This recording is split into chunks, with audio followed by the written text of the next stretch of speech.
All right, it's about that time to review the BaByliss dual coil and see what this machine and motor is all about. So if this is your first time to the channel, make sure you subscribe because we're going to break this machine all the way down. We're going to talk about the blades, we're going to talk about the motor, we're going to talk about the battery, we're going to talk about the accessories, we're even going to take the machine apart and let you know everything you need to know about the BaByliss dual coil. So without further ado, let's start where we always do with the blades. And we'll talk about how the blades come set out of the box. The way they come set, it has a nice gap and you shouldn't need to touch it at all. Now, talk about the cutting range. This has a new 5-position locking extended taper lever. So this opens up to a longer cutting range than you see in some of the past machines, but you'd probably have to go back to the Snap FX to notice the difference. So you see how far the blue space blade is slid back? That will give you a longer cutting range with no guards on it. But they've been implementing a longer cutting range since the FX1. On the FX1, they called it the locking stretch taper. It's about the same cutting range as the dual coil. On the 245, they call it the locking stretch taper as well. Slides back to about the same cutting range as well. And not only that, but the stationary blade on the dual coil is the same stationary blade you get on the FX1 and the same stationary blade you get on the BaByliss 245. So let's take a look at that blade. All right, so the stationary blade is a metal injection molded blade. This is a way to make blades very precise and do things like this wiggle design, have the logo engraved in it, put oil reservoirs in the teeth, and more. This blade has 22 teeth. These grooves on the back, you could also call them vents. They help vent some heat and less hot metal touching the back of the customer's head. And it also helps organize and feed hair into the blade as it combs it going back and forth. This blade, they don't say it on the dual coil, but in the past they said it's black titanium. So titanium, as we know, it's a coating that helps keep the blades cool, sharp, and prevents corrosion. Flipping the blade over, you'll see that black titanium is missing in the contact areas because it will tend to wear out. Inside the teeth, you see oil reservoirs, and below in the contact area, which already has a little bit of wear, they have oil reservoirs as well to help keep the blade cool when it's moving left to right. Now let's take a look at that cutting blade. All right, now this cutting blade is exclusive to the dual coil. This is the space cutting blade. They removed a lot of metal to make it lightweight. This blade has 26 teeth. This is also metal injection molded. It has a blue coating on it. They don't say it's titanium, but every time you see that blue coating, it usually is titanium. So it's safe to say it's titanium coated. Flip it over. No titanium coating on the contact area by the teeth and the feet of the blade, but there are oil reservoirs there to help keep the oil in place and help keep it cool and lubricated when cutting and moving back and forth. Let's just take a closer look. And in case you're wondering, yes, MIM, metal, it is metal. And by now you might be wondering about the crunch on these blades. Now, the crunch on these blades has never been anything pronounced. You really don't get too much crunch on it. And if you're coming from something like an Echo blade, you may feel like something's missing.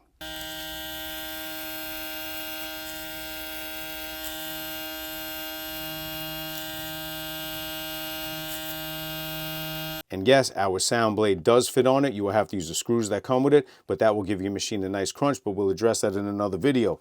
Now, we know all about the blades and what they're coated in, and we know this is a high-speed motor, so let's see how hot these blades get and give it a little heat test. All right, so for the heat test, we're gonna let this machine run for about 30 minutes and see how hot the blades get.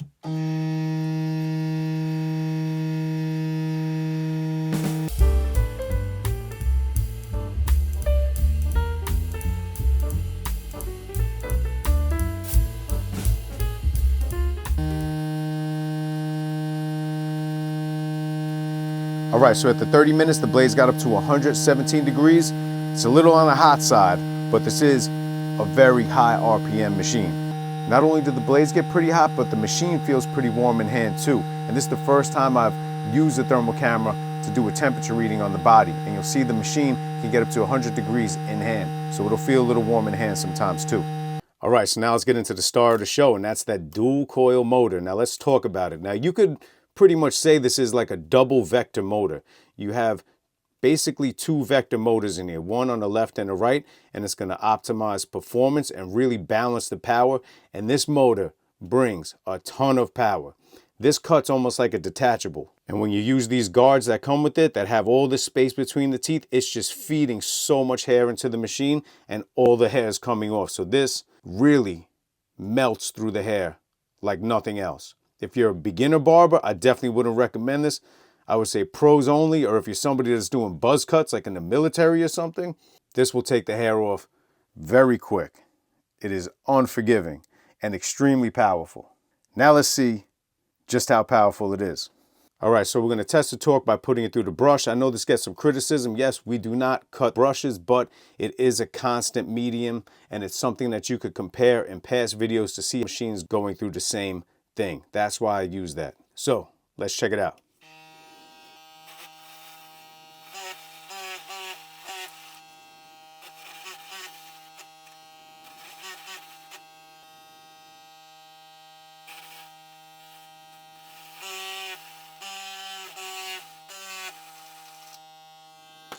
So dual coil, dual brushes. Let's see if we can go through two at the same time.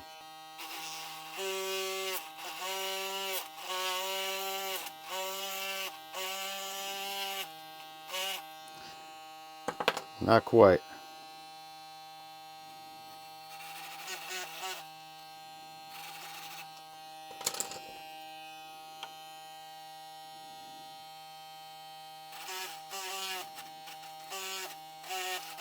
All right, I actually thought it was going to melt through those brushes a little bit faster, but when you're cutting, it's melting through that hair. Trust me. Now, let's talk about the RPMs. Now, this is supposed to get 9,500 RPMs, and it has the adaptive torque feedback, so it will rev up like a vector motor on an instinct because it's pretty much a double vector motor. So let's check those RPMs. All right, so let's see if we could get that 9,500 RPMs.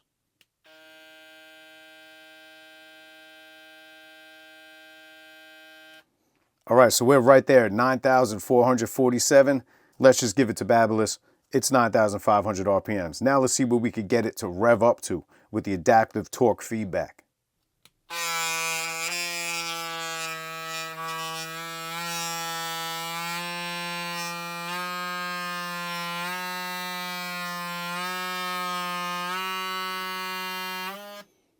Stalled it. Check it out.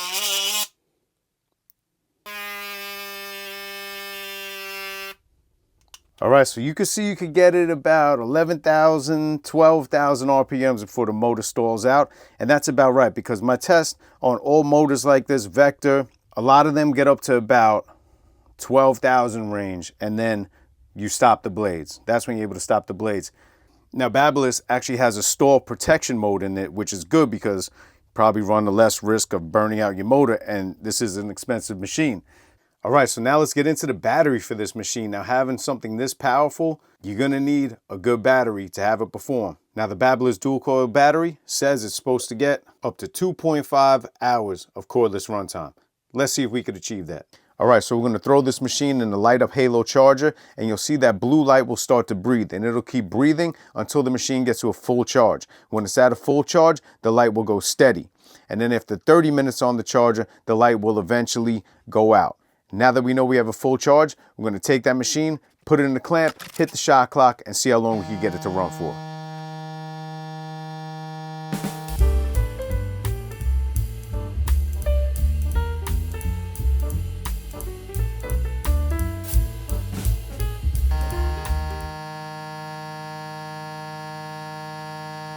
All right, so for the dual coils, we're getting 2 hours and 17 minutes, just a little bit below the advertised runtime for this test, but with a little bit of oil, we might be able to achieve that 2.5 hours on another test. So it's pretty close.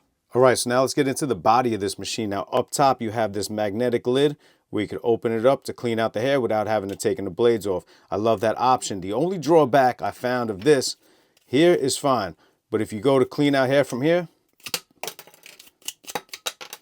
I did knock the magnetic lid off. It has these tabs on the side, which sometimes it grabs and comes flying off. So you might see a bunch of people with the dual coil like this because they lost their magnetic clean out lid, but it's not gonna happen to everybody. It all depends on your technique of cleaning it out. Moving down, you have a big indentation for your thumb, which is good because people hold their machine in different ways. Translucent window to see the motor, really showcasing that nice. Dual coil on the side. When you turn it on, lights up blue, and the blue light comes through the windows on the side. Down here, you have a rubberized grip. At the bottom, charging contacts and USB-C charging only. And one thing worth mentioning about that USB-C in the bottom, this won't work on the cord. You can't charge and use it. If you try to turn it on with the cord plugged in, it'll flash red. Can only be used cordless. Now, turn the machine to the side. You have the round switch. This is new from BaByliss. Rolling from the side to the back. You have the finger grooves, and the finger grooves wrap around the side of the machine. I thought that was a nice touch. And because this is like a matte metal here, you just feel like you always have grip on this machine. This is the most slippery part on the plastic. On the side, you have the 5D10 locking system with the blue screw. This lever is much like the Tune 45 one with the green screw, but the Tune 45 one just a little bit more curved, that has the grip stuff on it. This one moves better, but the Tune 45 feels better. All right, so now let's get into the weight and the sound of this machine. All right, now the BaByliss dual coil does have a little weight to it. Let's see what it comes in at. For the weight on the dual coil, we are getting 12.1 ounces or 342 grams. All right, now let's check the sound for the dual coil.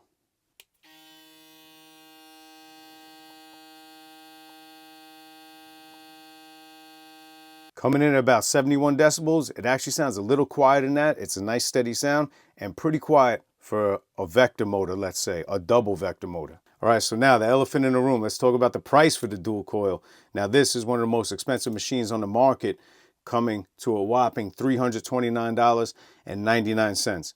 All right, but what do we get for that price? Let's talk about the accessories that it comes with. Well, honestly, you don't get much, and BaByliss, it feels like we get a little baby less with this. So we get instruction booklet, halo charging stand that lights up like we saw before,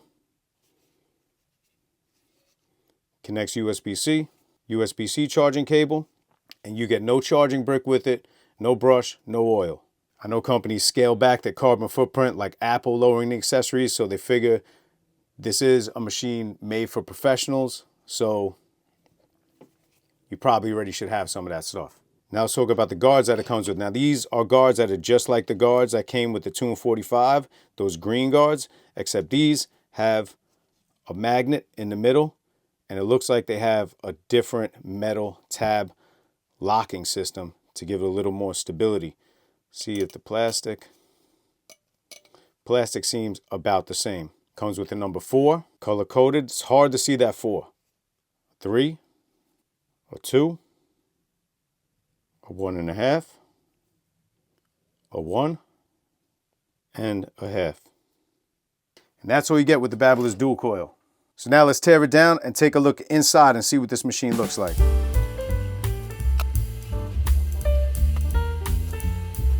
All right, so here we go inside.